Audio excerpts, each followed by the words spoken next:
Sir, is your mic on? Thank you. You want me to start over? Welcome to the Streetcar Board meeting today. Please silence your phones for the duration of the meeting. Welcome to the meeting. My name is Michael English. I'm the President and Chair of the Board. This meeting format is hybrid. Quorum is physically present at the Hart Administrative Offices. The rest of the board members participating via communication media technology. Would you mind introducing the people here virtually? Virtually, we have Director Mechanic. Good. Thank you very much. Hi, Dave. Please I'm Mike. Please join me in the Pledge of Allegiance. I pledge allegiance to the flag of the United States of America and to the republic for which it stands, one nation, under God, indivisible, with liberty and justice for all. Thank you.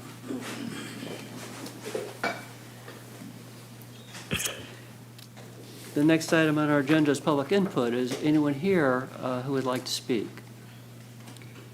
Seeing no one, let us move to the approval of minutes. Second.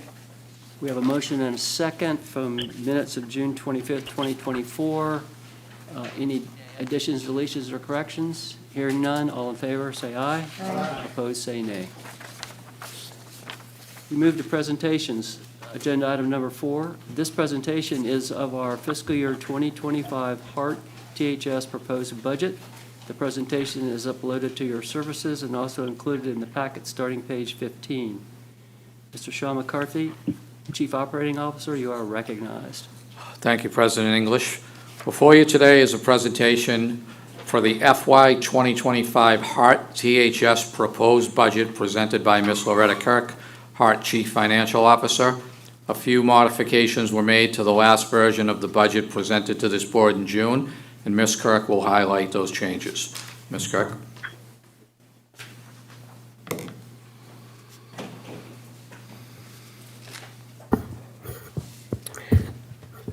Good afternoon, President English, members of the THS Board, and Mr. McCarthy.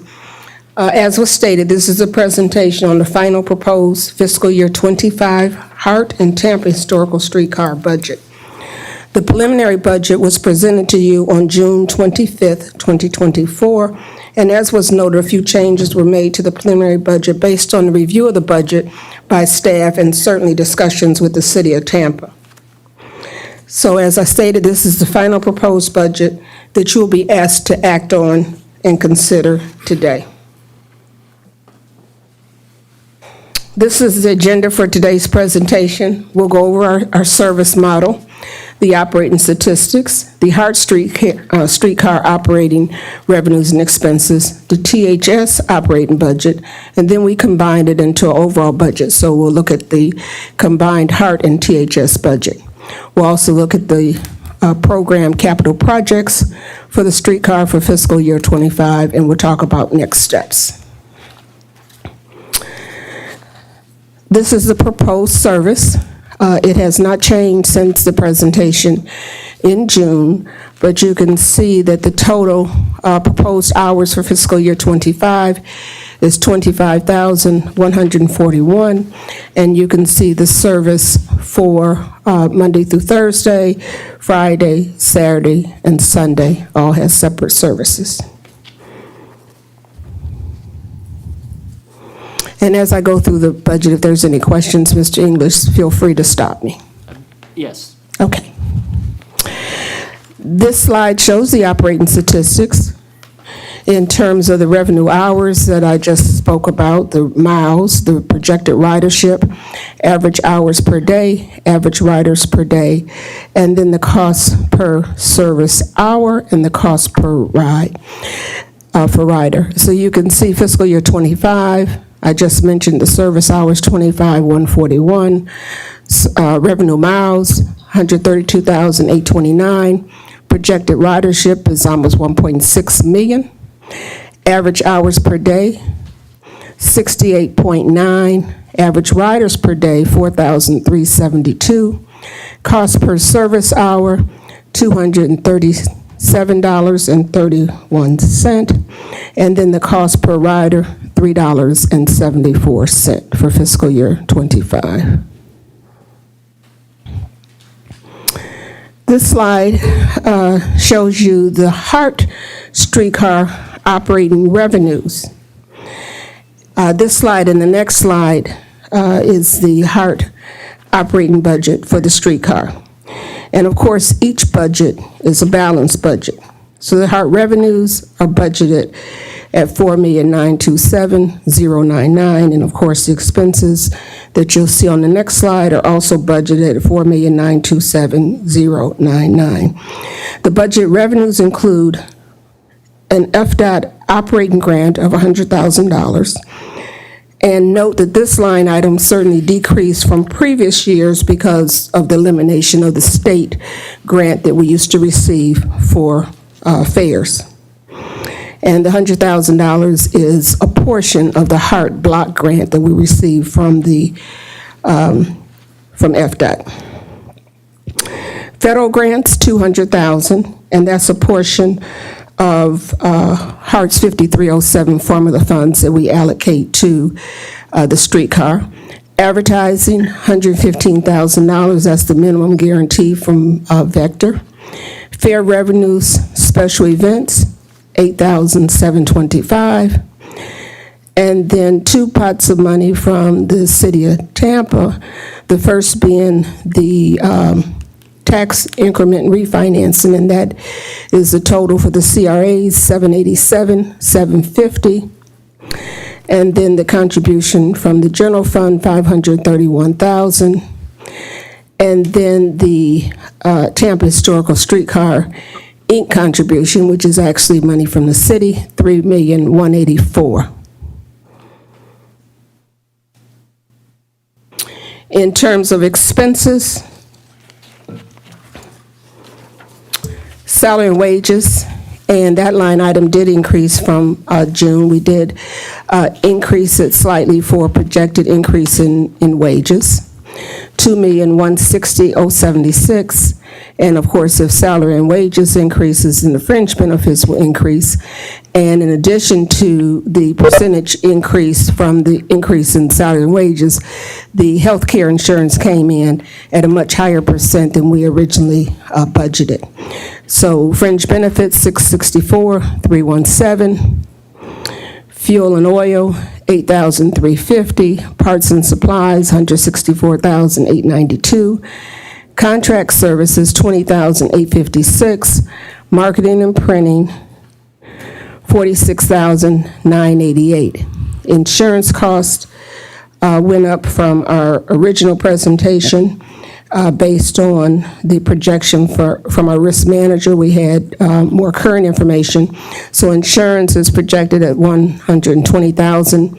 Utilities, which is, primarily the propulsion power to operate the streetcar, $221,889, and other expenses, $44,441. And then new this year, of course, is the HART overhead streetcar operating expenses, which are the indirect costs incurred by HART to operate the streetcar, $1,475,290, for total expenses, $4,927,099. Let me stop you there for just a second. We might as well bring this up while we're there. I think the city has agreed to this, subject to an independent audit of these estimated expenses. And at that point, if that's appropriate, then it will be included in the budget. Okay, and I'll just note that we've already contracted for the independent review of the overhead costs. And the detail of the overhead costs that are included in the budget are on the next slide.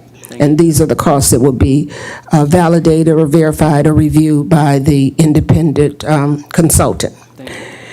So what we did is, looked at every department and calculated the costs for that department that's attributable to the streetcar, and you can see the detail equals $1,475,290. This is the slide, the information, as well as the backup information that we provided to the consultant that will review these costs.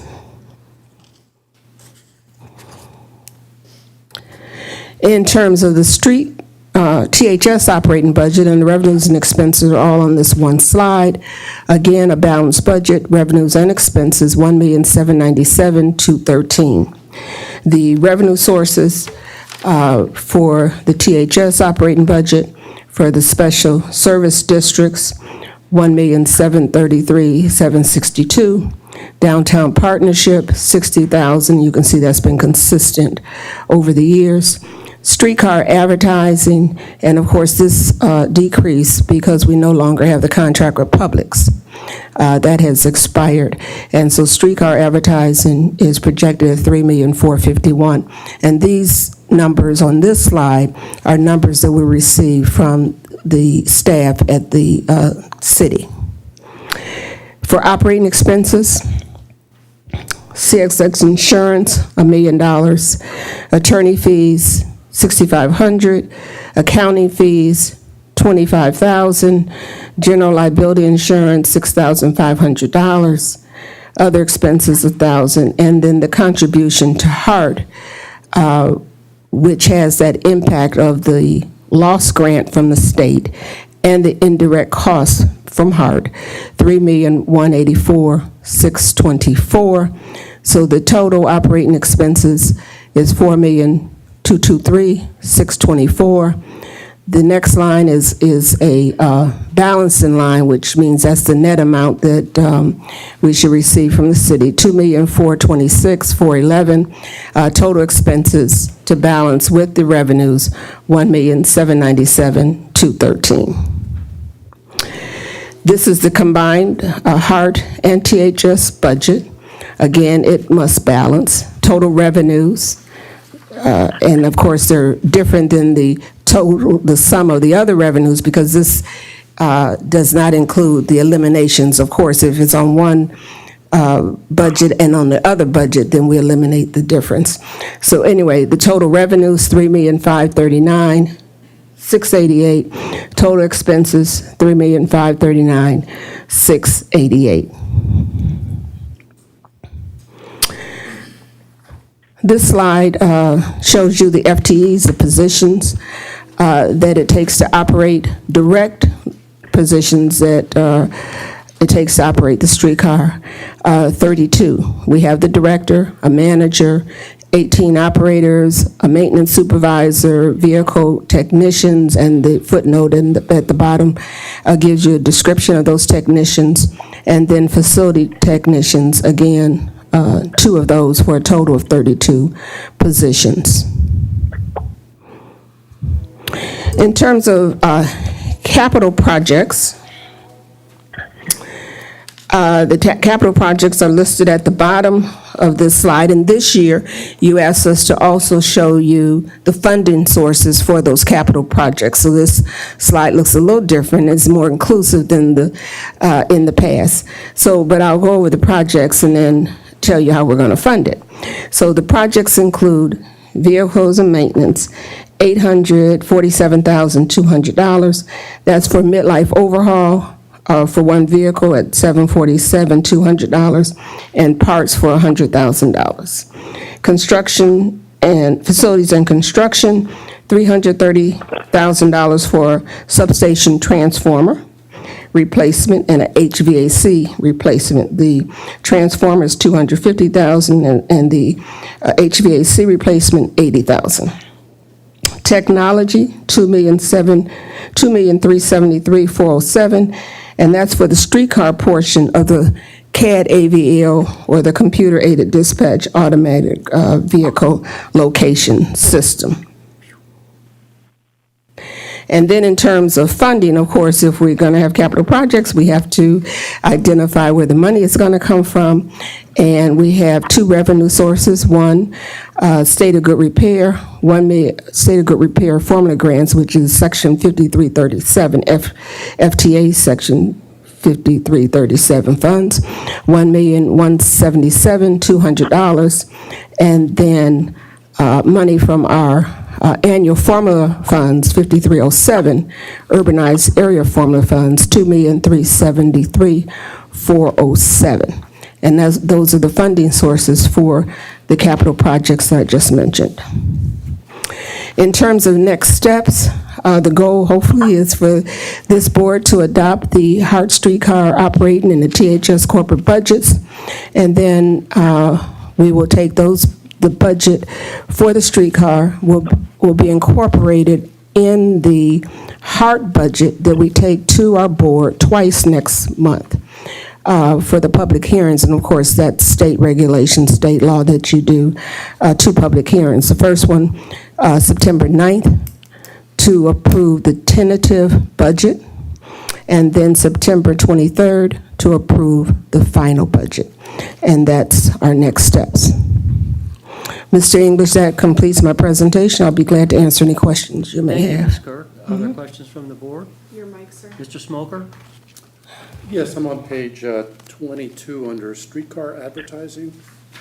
There seems to be a pretty wide fluctuation in Can you those speak into the revenues. microphone, please?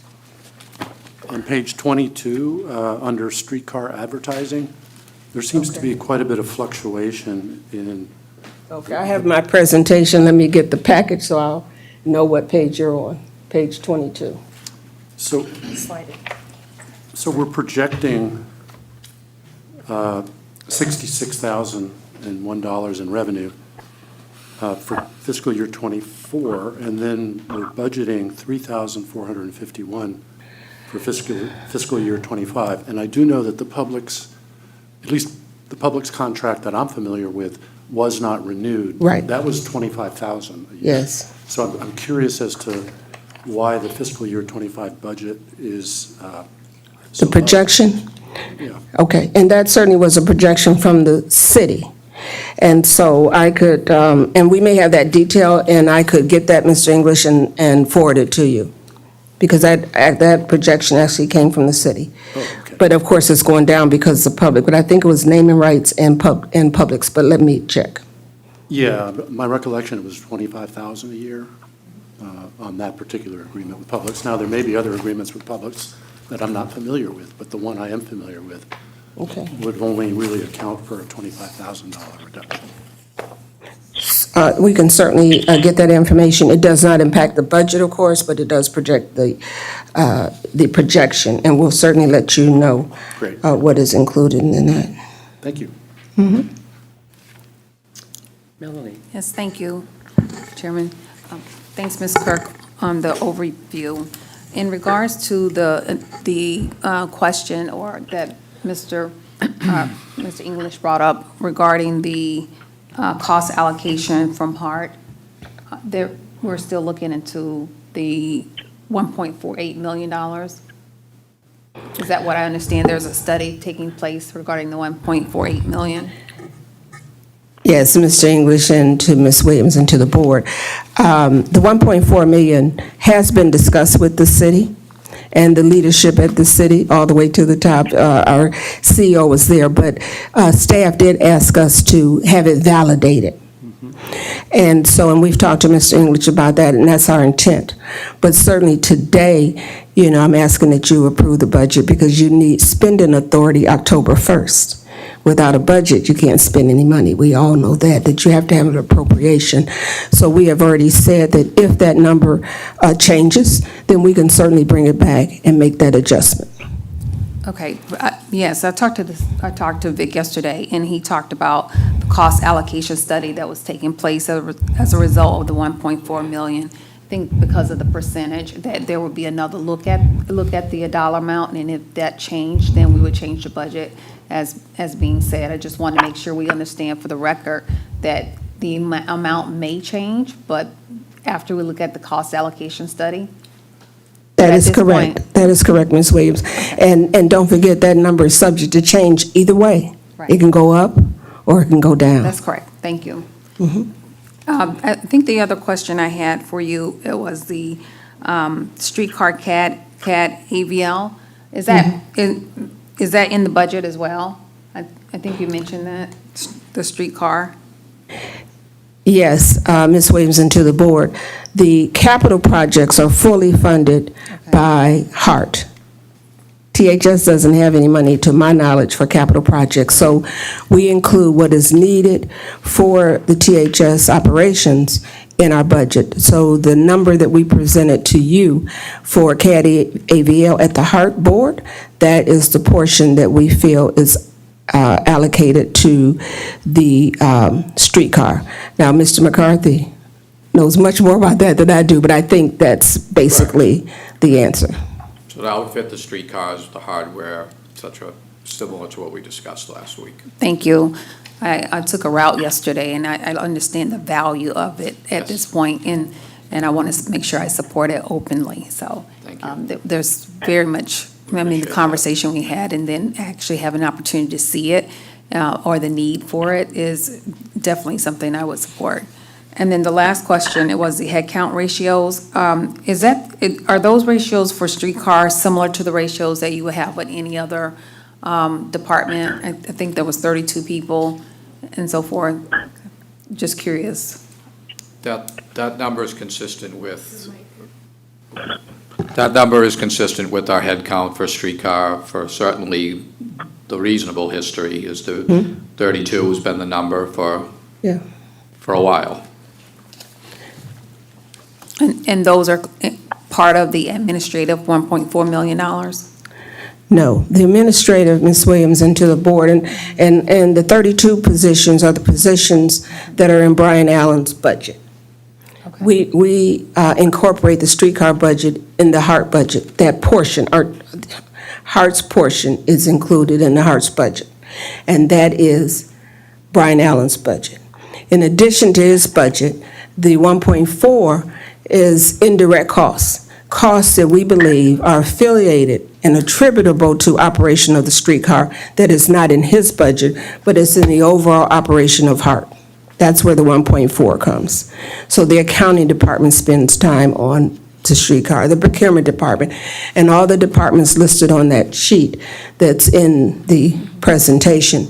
That is the cost outside of Brian Allen's budget that is attributable to operating the streetcar.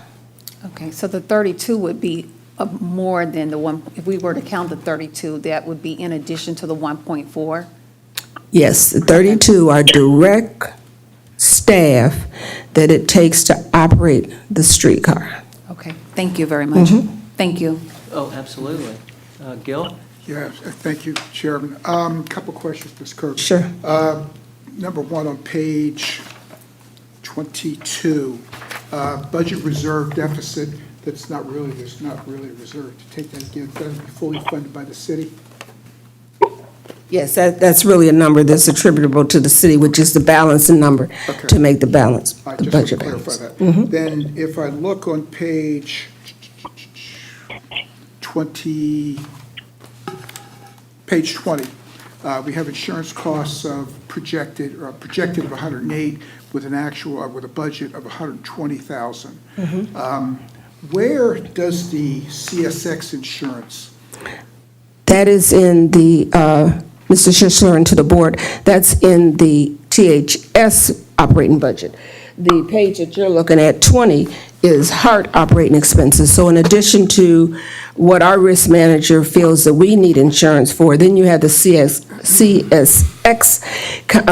insurance, and that's budgeted on page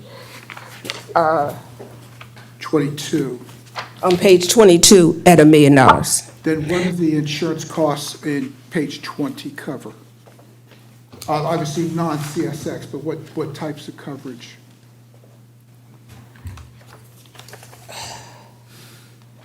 That is the standard insurance that Hart pays. This is Hart's portion of the insurance. And I'll ask Brian, it's in his budget. You want to talk to that?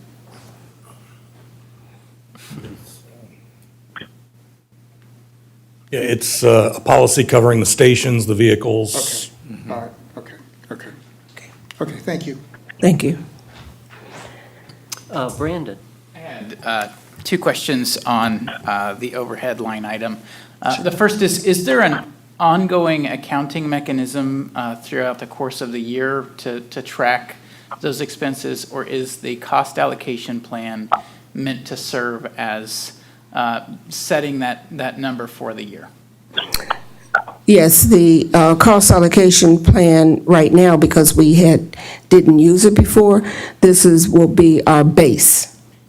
And then we'll come back and validate that at the end of the year. And of course, if it's less or more, then, just like the city adjusts, then we will adjust also.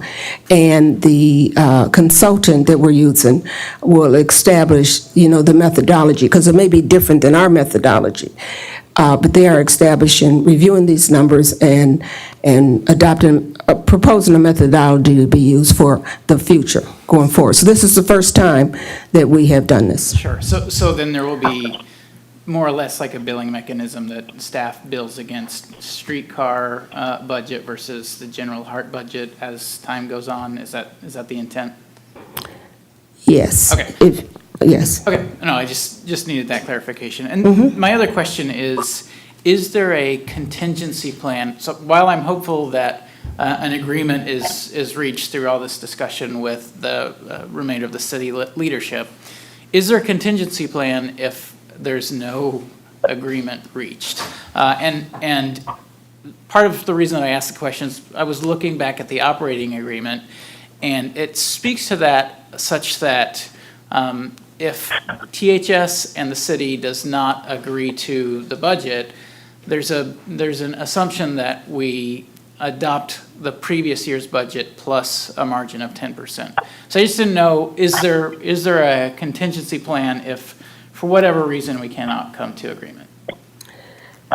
I will look to your director, your chair, to respond to that. I'm sorry, you want my answer? If for any reason that funding is not available, we will ask the HART staff to either follow the direction from the interlocal agreement, or we'll ask them to reduce service. Okay, thank you. Is that a reasonable answer? Yes. Good, thank you. So any other questions?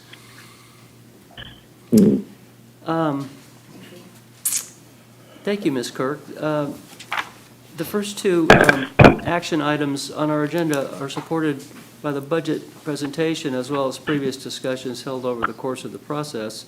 The first action item is Resolution R 2024-0803, approval of the fiscal year 2025 Tampa Historic Streetcar Annual Corporate Budget in the amount of $1,797,213.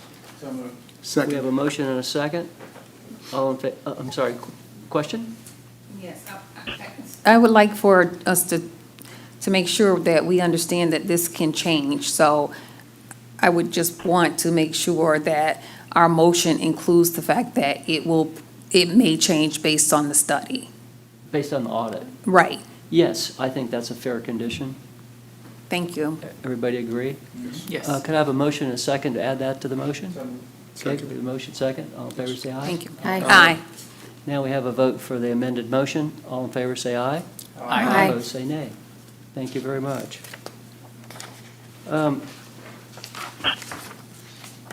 The next action item is Resolution R 2024-0804, approval of the proposed fiscal year 2025 HART Annual Streetcar Operations Budget in the amount of $4,927,927.99. Questions from the board? So moved. We have a motion and a second. Do you want the same Yes. condition appended to this Yes. motion? Is everybody comfortable with that? Second. We have a motion and a second to do that. All in favor, say aye. Aye. Now, for the amended motion, all in favor, say aye. Aye. Opposed, say nay. Thank you very much. And thank you, Ms. Kirk. That was a nice presentation. I know this has been a tough year for you and the HART staff, and hopefully we can work this out. We'll see. So our final action item is Resolution R 2024-0805, authorization to offer Winter Village Express service on Sundays from November 24th to December 22nd, 2024. Ms. Rachel Radwick is from the Tampa Downtown Partnership, is here to provide an overview. Rachel? Hi, everybody. Good afternoon, and thank you so much for your time today. My name is Rachel Radowig. I am the Director of Public Space for the Tampa Downtown Partnership, and I am here once again to ask for your support for the Winter Village Express. For those of you who are unfamiliar with the program, it is a pairing with Winter Village, our large activation in Curtis Hickson Park, where we provide an outdoor ice skating rink, small storefronts for small businesses, food and beverage, a 360-degree light show. And after the first couple of years, we thought we needed to do more within our downtown. So we looked at the concept of the Polar Express and how could we retrofit it to be Tampa specific. So we came up with the Winter Village Express, which is a curated 50-minute ride on a dedicated streetcar that runs from the Whiting Station into Ybor and back. Like I mentioned, it's 50 minutes. We have 2 onboard entertainment, Bob and Gretchen, who lead families and all participants in trivia, sing-alongs, snowball fights, and you get milk and cookies on board, which make it perfectly holiday-esque. We charge $10 for the ride. That includes your milk and cookies. We do still feel that this is one of the most affordable holiday experiences out there. And so we are here today to ask for your support. I believe everybody has received the handout in your packet that we presented. The front page of that is just kind of all those details that I went over with you. We always kick off the Sunday after our opening, which is the Sunday before Thanksgiving. So this year it would be November 24th. And we run through the Sunday before Christmas Eve, which will be December 22nd. We usually start around 3:30. Brian's fantastic with helping us coordinate that schedule. We run 5 rides each Sunday. So we have a total of 5 weeks for 25 rides. We have sold out for the last 3 seasons.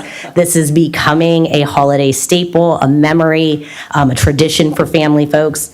On the backside, I did want to point out this is the first year we're bringing some statistics to you, and I just wanted to cover a couple of them with you. These are all based off of the 2023 season.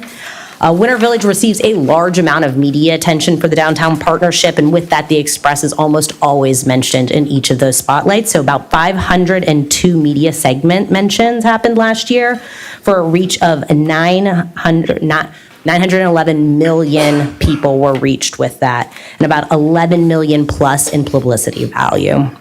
When we look at the dedicated Winter Village Express social media, we have about 26,000 people reached, about 26,000 impressions, and a little over 1,100 engagements. And then on Instagram, we have about 25,000 reach, 30,000 impressions, and a little over 1,200 engagements. So definitely great picking up. Most of the information is held on a Winter Village Express Facebook event page for that.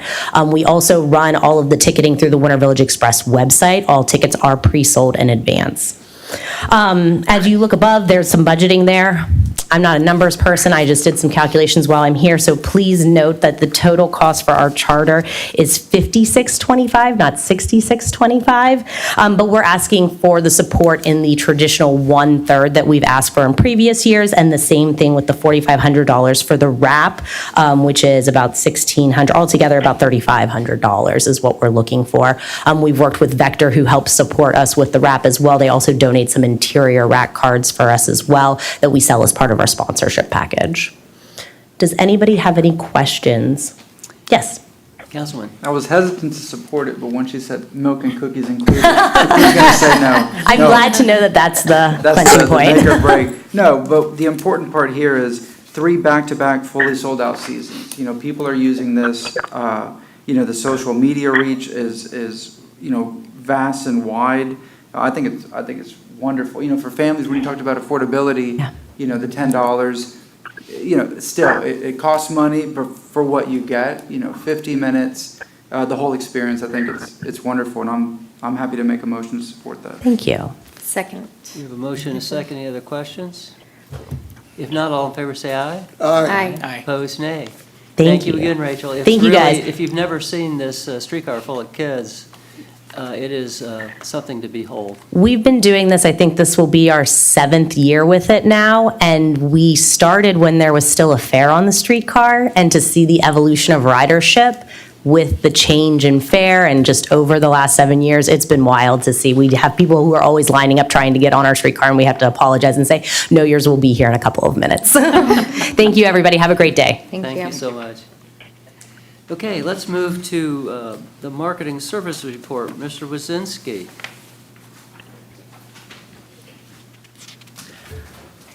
Good afternoon, Chair, THS Board, Mr. McCarthy. Frank Wazinski, Manager of Marketing Communications for Hart.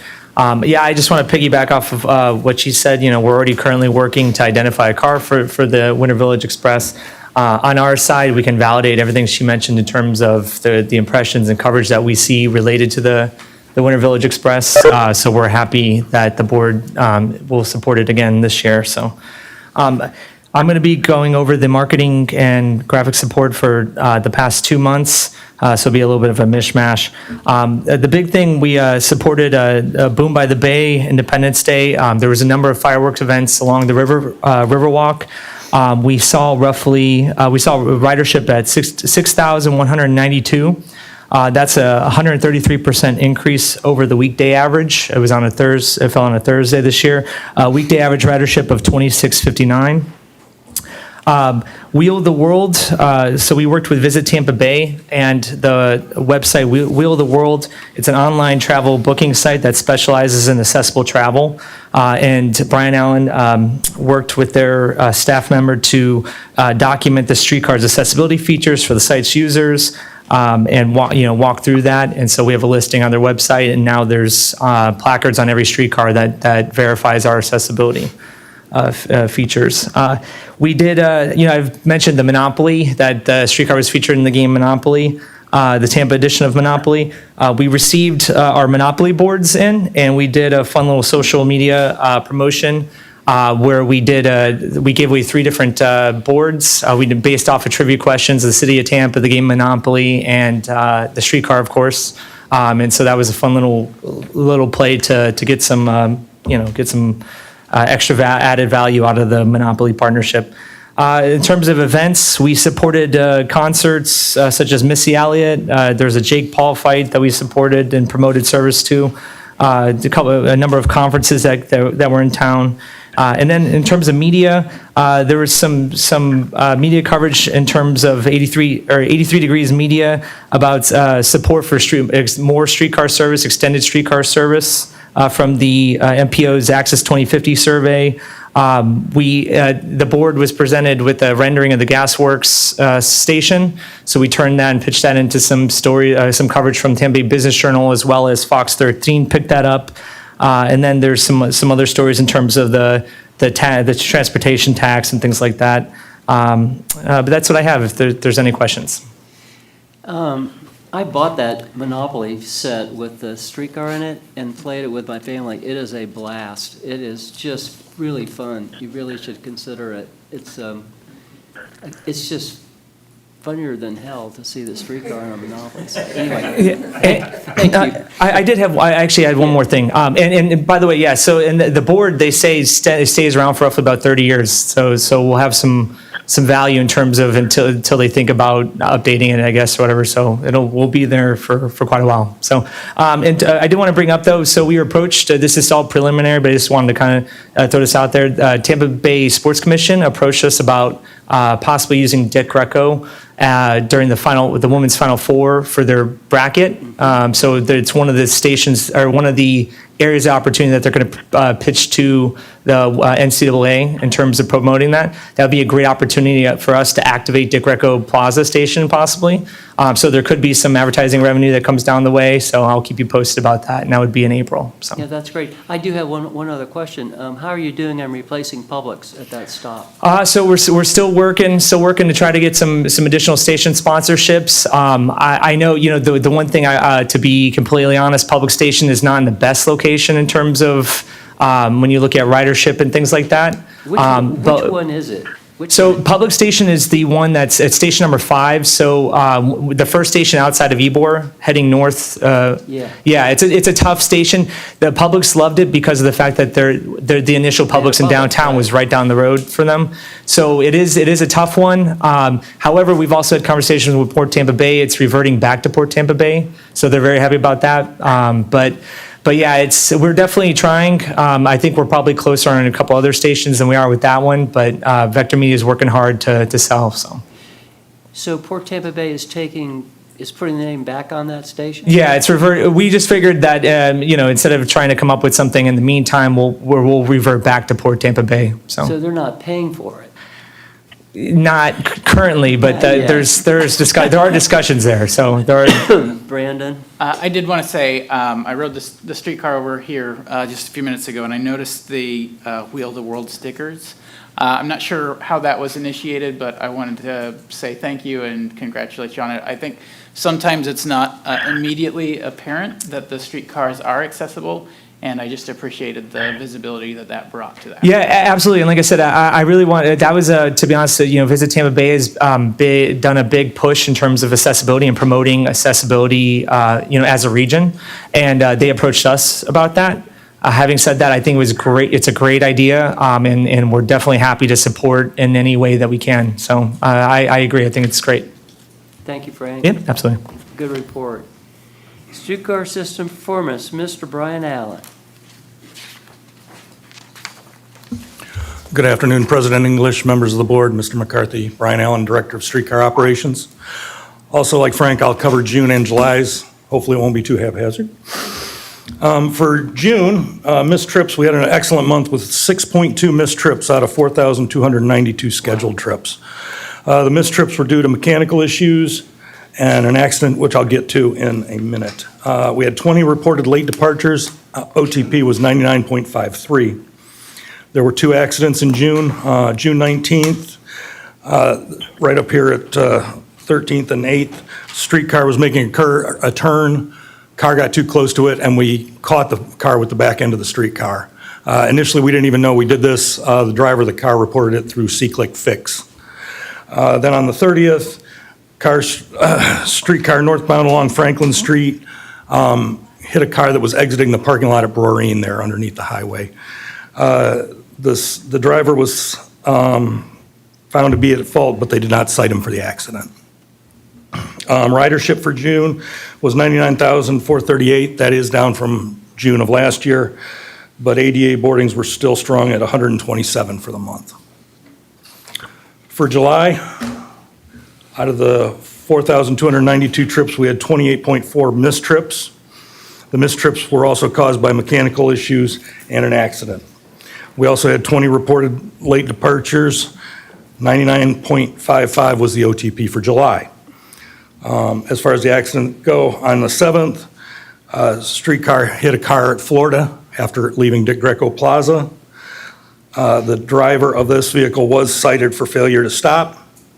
And then on the 15th, car southbound at Franklin and Channelside hit a car. The report states that the driver that it was caused by failure to yield to the streetcar, but the driver of the vehicle was not cited in this event either. For special service in July, we provided 7.2 hours of additional service. Most of this was for 4th of July and 1 private charter. Frank said our ridership on the 4th was 6,192. Ridership for the entire month was 112,999. The really incredible number, kind of tying into the conversation we had here, we had 179 ADA boardings in the month, which is the highest that we've ever recorded. That's great. And then finally, as far as the system goes, we have 4 openings for motormen right now. We interviewed last week, extended offer letters this week, and they will start class in September. So does anyone have any questions for me? Thank you, Brian. Any questions? I don't have any questions, but I just say, great results. 99.55%. That's phenomenal. So thank you for your safety and as well as just the work that the team is doing with a very small team. So thank you. Thank you. Yeah, you all do an amazing job. Thank you, Brian. Thank you. Legal and legislative reports, Mr. Smoker. Thank you, Mr. Chairman. I have nothing to report. All righty then. Next up is my report. I would like to invite Frank Delagrana with Baldwin Partners to come forward.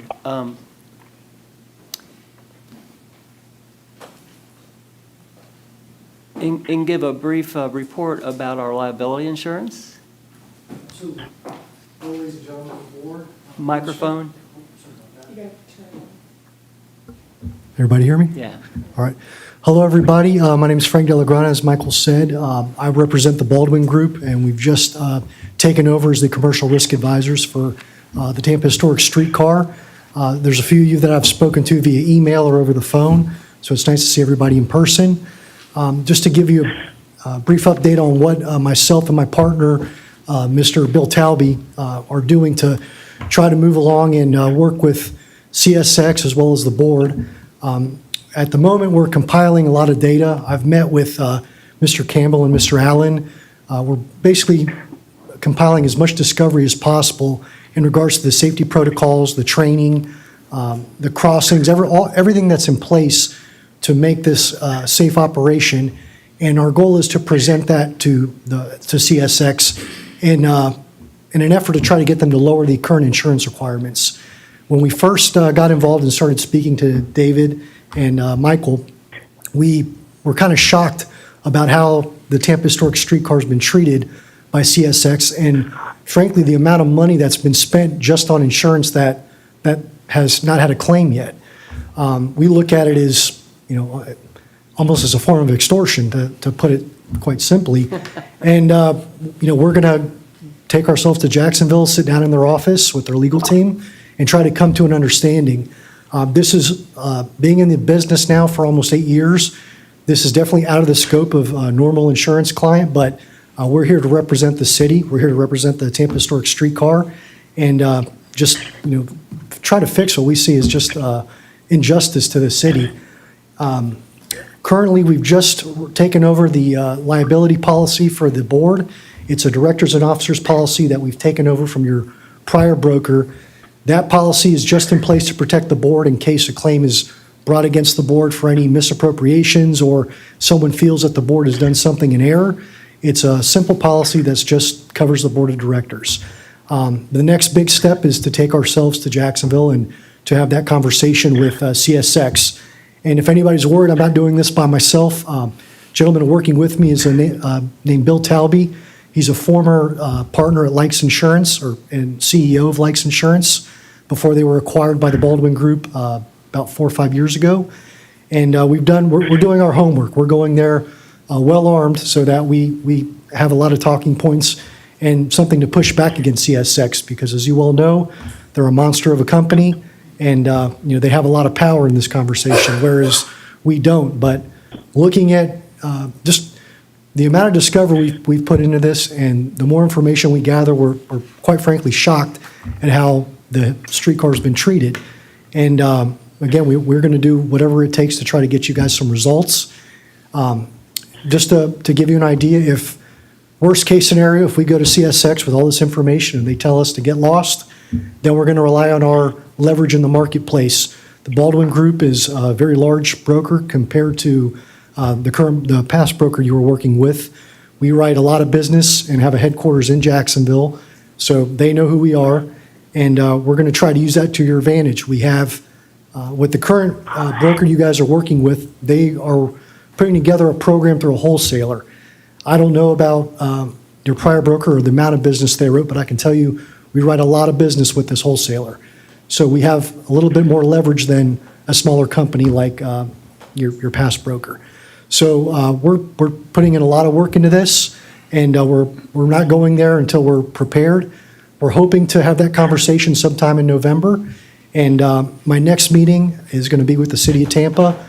I want to find out their interactions with CSX, and like I said, we're going to go in there well prepared and try to get you guys some results, because Bill, who's been here before in the last meeting, he gets fired up about it, but what's happening isn't right. And most brokers would kind of be foaming at the mouth over a policy this size. It's just not right. And it's not usually how a broker would react to this kind of information. They would love to see $1 million policy, but being born and bred here in Tampa, I'm here to fight for you guys, and that's our plan. So I'll let you guys know as soon as I have some updates, but we got some work to do. So, any questions? I'm very encouraged, and hopefully that budget number we have plugged in for CSX, we can beat it.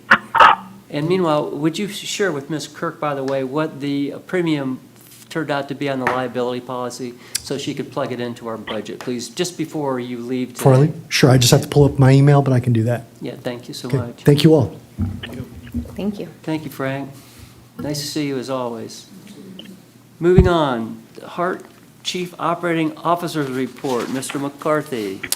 Thank you, Mr. English. Members of the board, just a few items to share with you today. First, regarding paper fare card elimination and fare structure change. HART is considering fare changes, including discontinuing paper passes, changes in streetcar fare, and fare capping adjustments. This transition aims to modernize fare collection, enhance convenience, and improve the rider experience. Flamingo fares, our smart card and e-fare system, will be the primary method to pay your HART fare, allowing passengers to use a reloadable smart card or mobile app. Flamingo makes it easier to manage accounts, replace lost or stolen cards, and ensures riders always get the best price through fare capping, never paying more than the price of a day or 31-day pass. HART staff will be at transit and transfer centers over the next few months to discuss the proposed fare changes and collect rider feedback. Second, onboard surveys for Streetcar.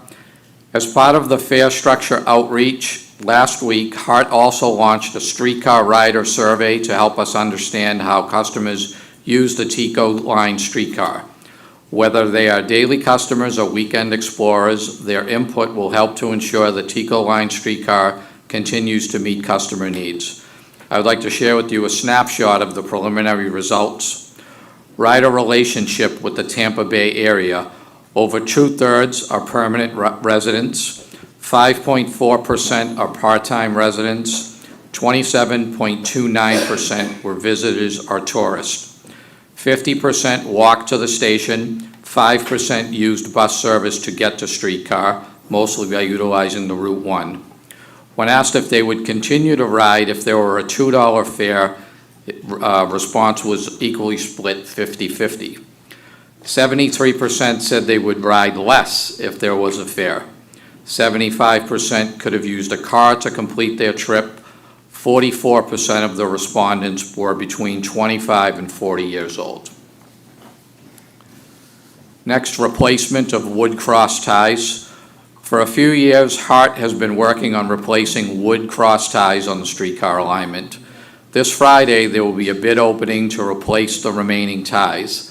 The project is anticipated to take 1 week and be completed after the first of the new fiscal year. A bus bridge between stations 4 and 5 will be implemented for the duration of the project. The useful life of the wood cross ties is 20 years, so this will bring the TICO line into a state of good repair. And finally, CRA meetings. A series of the meetings with CRAs has concluded with a hearing at the Tampa City Council held last week. President English and staff attended the public hearing to approve the streetcar special assessment. Staff received no inquiries on the information provided, and the millage was approved by the council. This concludes my report. Thank you very much. Any questions? I feel like I have so much to say today. I'm so glad I showed up. Thank you for the report, Mr. McCarthy. The one thing I was going to ask is, are we taking any additional action on the Flamingo cards when they don't work? We have maybe the onesie, twosie comments. They're not the majority. It's an exception when those cards don't work. So You're speaking in terms of if a customer would still be allowed to ride if their card didn't function properly? right. Yes, operators are trained to that effect. Okay. Yes. All right. I'm good with the card. I mean, I think everyone's using cards nowadays, and it's just the way of our world on our phones and Apple Pay and card usage. I think that is really good so that people can move forward and quickly get on the bus. But at the same time, sometimes I don't know if it's the magnetic strip or if it's a glitch in the system, but in those circumstances, we do allow people to get on the bus, is what you're telling me. That's correct, Okay. yes. Yes, I mean, there certainly has to be a balance and a certain level of discretion that is used by the operators, and they are trained to that effect. But this is definitely, a proactive and appropriate move by HART to hopefully get as many people transitioned over to Flamingo as possible. Absolutely. Thank you so much. I appreciate it. But by the way, they did allow people to get on the bus. So it was no problem. Yes. When we get feedback like that, I just want to share it with you. And it was an exception. It was Absolutely. not the majority. Thank You're you. welcome. Any other questions? If not, thank you very much. Any old business? Any new business?